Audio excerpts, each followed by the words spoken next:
The boat that is SEO is about to start rocking. Just last week, Google announced a new AI search tool called Bard. So the idea with Bard is that when you Google search something, in addition to your usual search results, Bard will provide you with a factual response prepared by AI. The technology is very similar to ChatGPT. So what does that mean as a blogger? It means that in many cases, people are going to be able to get exactly the answer they're looking for without needing to visit your blog post. So this is a really big topic and something that I plan to address in another video very soon, but I'm just bringing this up right now because it's very relevant to today's topic. And I ask you this, what if there was a way to get crazy amounts of traffic to your blog without having to rely on search engines? There is, and it's called Pinterest. That's right, so this platform where you previously went to pin pictures of your favorite recipes and create vision boards and curate other stuff that you love can actually be a very powerful platform for driving traffic to your blog.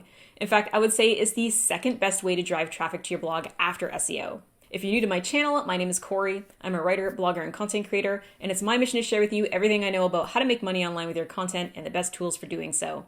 Full disclosure, I'm an affiliate for some of the products that I talk about in this video, which means that if you click on the affiliate links in the description box below and make a purchase, I may make a commission. Let's go back in time for a minute to the year 2018.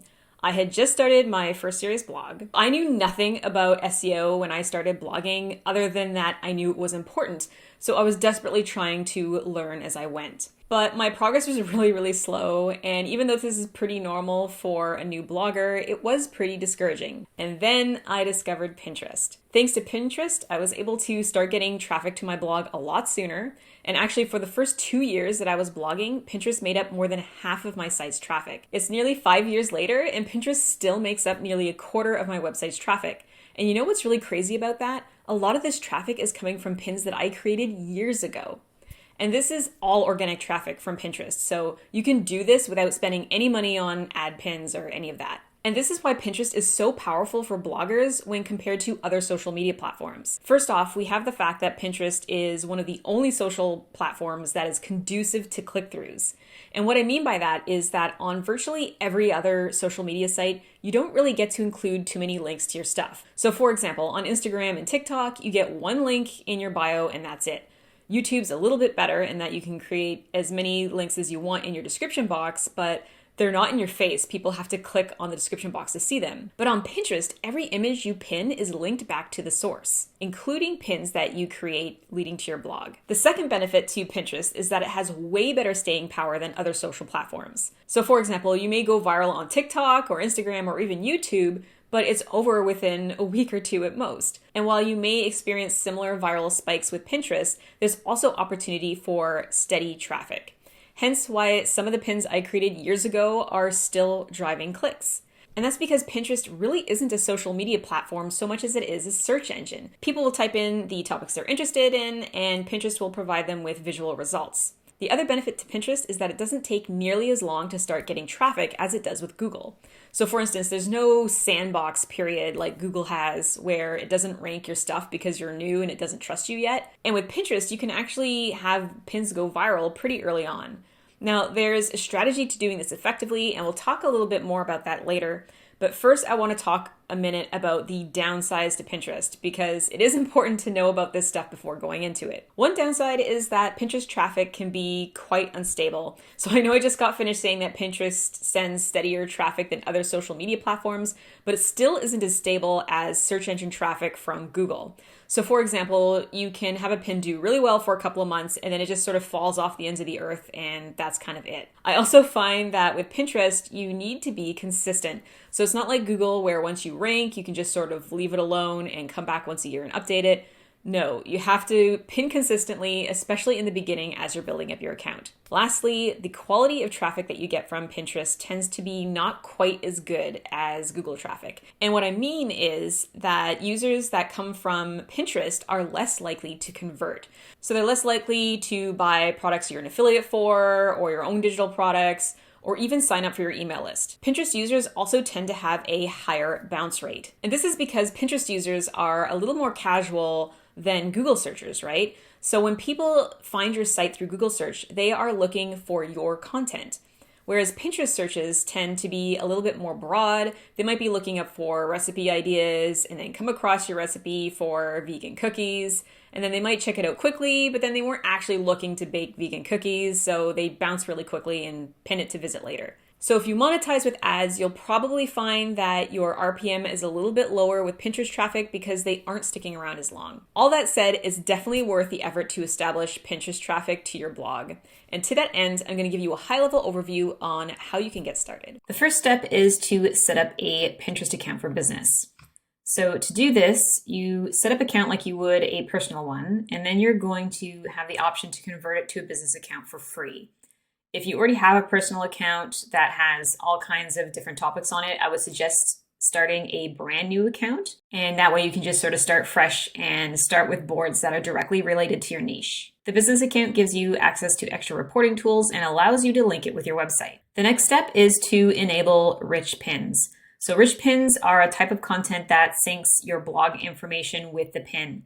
And this is a really crucial step, so you want to make sure that you don't skip it. Pinterest has really great tutorials that walk you through how to do each of these steps. So I've included links to both of these resources in the description box below. From there, you want to start establishing your boards.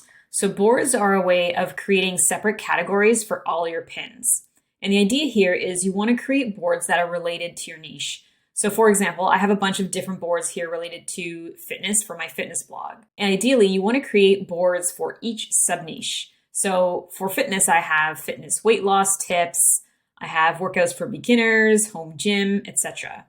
And from there, you want to pin things that are related to that board. So for example, I have a board called fitness apps. So I typed in workout apps or fitness apps, and now I can add some pins to that board. So this one's actually already mine. This one is 6 best apps for free home workouts. I'm going to save. 13 free apps that are better than a gym membership, save.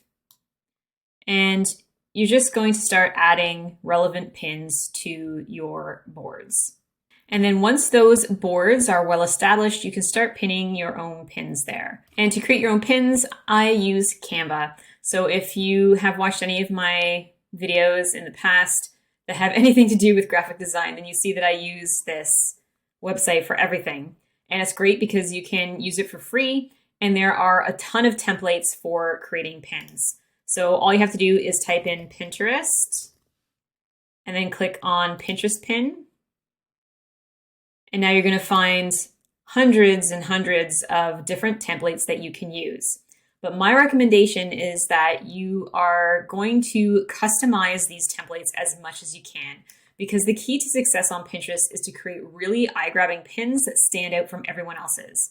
So for myself, I like to use really bright colors, bold text, and I use either original or purchased images as much as possible. So for example, let's say I want to make a pin for my blog post about fitness apps or the best fitness apps. I'm going to choose this template here. This is actually a video pin, but we don't have to make it a video. And then click Customize this template. I'm going to go to my uploads, and I had uploaded this image that I got from Deposit Photos. I highly recommend Deposit Photos. They're one of the most affordable stock photo sites that I have come across. They have really reasonable subscriptions. So I'll leave a link to them as well if you want to go check them out. So this is the image that I'm going to use for my pin. I'm going to delete the old one first. I can just drag and drop this image right in, but the girl is a little bit obscured by the text up here, so I'm going to do something a little different and go to Elements and Grids. And then I'm going to grab the top here and just kind of squish it down a little bit. And then drag and drop my lady in here. And now she's a little bit more centered. And as you can see, I can just grab elements on the screen and drag them around. Change the text. You can add your website name if you want. I will say don't worry too much about branding with your pins, because the number of unique pins that you are going to have to make for this to work is not conducive to sticking to your brand colors and fonts all the time. So think of Pinterest as the one place where you can just be totally creative with your pins and not stick to any particular branding. And you can change the layers so you can see that this photo is actually over this smudgy thing. So I'm going to go to position and then just click to the back. And then that puts it right near the back. And I'm going to shrink this down a little bit.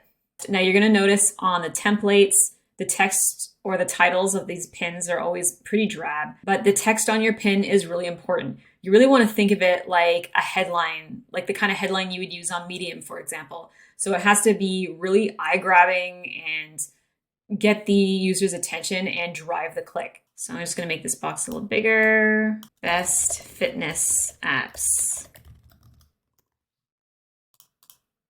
for getting in shape fast. And I like to use much bolder text than what we've got going on here. So League Spartan's always a good one. And in general, I stay away from cursive or writing that's hard to read because you got to remember a lot of people on Pinterest are looking at these pins from their phone. So we want to stick to clear text, clear fonts. And then maybe I'll change this color to make it match the girl's shirt. And we'll change this smudge. Kind of do like a pink and teal theme here. And you'll see there's a little bit of white at the top here. So I'm just going to copy this image. This is a little trick I like to use sometimes. Drag this up and then position to the back. And then it looks like the sky's at the top. Let's make this text pop a little more. So I just click on the text and then effects, lift. So it kind of makes it look like it's popping off the box a bit. Let's give the box itself a shadow. So I can just click this duplicate button, turn it black, and then just send it back. So now we have a bit of a box shadow. And then what can we do with this 5 here? Let's try splice with a white background. So once you have a pin that you're happy with, you can download it as a JPEG. So I'm just going to click on File and Download. And then what I recommend you do is head over to a site called Squoosh, and this will resize the photo. And this will minimize the photo size, which is really important if you plan on hosting this image on your blog. So we're taking it down to 136 kilobytes, which is pretty small. Let's see if we can get it down a little more without sacrificing the quality too much. I like to get it under 100. Perfect. Okay, and then download. And then I'm going to rename my file because it's just got the template name still.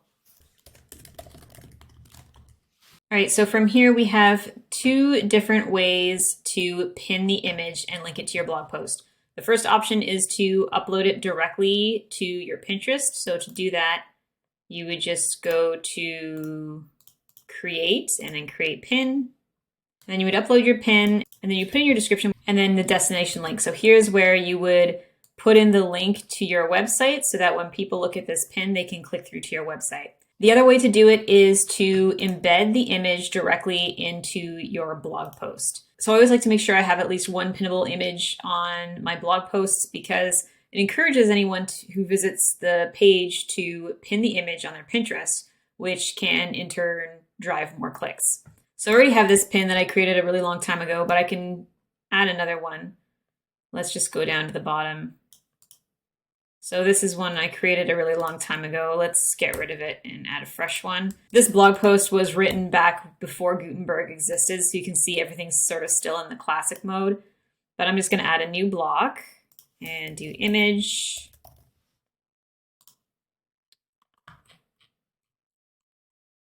And we're going to upload. And then you're going to click on these dots and click on Edit as HTML. And here we have our alt description. So for the alt description, you want to describe what the image is so that if the picture doesn't load or the person can't see it for some reason, they get a description of what that image is. So I'm going to say, so we'll just say something like that. And usually it'll say something like this block contains invalid content. That's fine. You don't have to worry about it. Just click Update. And then we'll go to View Post. All right, so now here's our new pin. So you can see when I hover over it, I've got a Save button, and then I can just save it right to one of my boards. So we'll say Fitness Apps, Health and Fitness Apps. So let's save. And now let's head over to our Pinterest board. And here's our pin. And that's the gist of how this works. Pinterest loves new content, so ideally you want to keep feeding the beast with new pins to your blog. And if you include relevant phrases in your pin titles and descriptions and images, you can start getting traffic to your blog. Now again, this was a really high-level overview of how to use Pinterest as a blogger. However, like SEO, there's a ton of nuance to this stuff. A lot more than I can cover here in one video. This is definitely enough to get you started, but if you really want to dig into this and do it up right from the get-go, I highly recommend checking out Pinteresting Strategies by Carly from mommyonpurpose.com. Carly is a veteran blogger who gets hundreds of thousands of visitors to her blog from Pinterest, and it was this course that taught me everything I know about how to use this platform effectively. It covers everything from how to set up your boards properly, analyzing your niche's potential to go viral on Pinterest, understanding how Pinterest algorithm works, how to find the best keywords for Pinterest. It has pin design tips, traffic title hacks, and so much more. So if you're serious about making Pinterest work for you, you can go and check it out using the link below in the description box, and you'll find that there's a special offer for 50% off the course when you use the coupon code Corey15 at checkout. I hope you found this helpful, and if you're looking for more free vids on how to grow your blog's traffic, I put together a great playlist for you, which you can watch right here. If you have any questions or comments about Pinterest, go ahead and drop them below. In the meantime, thanks for watching, and I'll see you in the next video.